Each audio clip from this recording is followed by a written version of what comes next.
your comment daw po sa pagbansag na pakawala niyo daw si Congressman Kiko Barsaga of Cavite, especially with his antics last weekend. Hindi ko... Okay, number one, kilala ko si Congressman Kiko Barsaga because of the campaign in Cavite in 2022. Dahil unity siya. Ang pagkakaalam ko, ang mga magulang niya, hindi sila for the unity. Ang maalala ko, yung mga magulang niya, Sara only. Pero si Congressman Kiko Barsaga was for the unity. Hindi ko alam kung nagkausap man kami from that time na nagkita kami sa kampanya hanggang ngayon, kung meron man, pero ang huling maalala ko na nagkausap kami is doon sa rally ng Unity sa kanila, sa Dasmariñas, Cavite.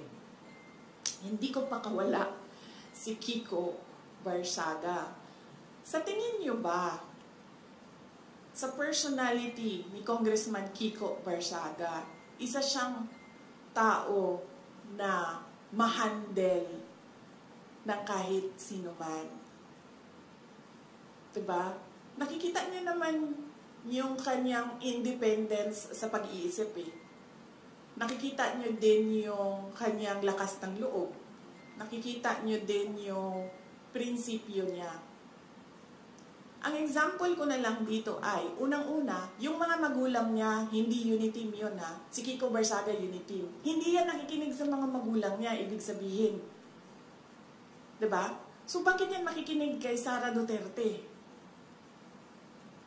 So no, I do not control Congressman Kiko Barsaga. He is his own person, he has his own principles, and he has his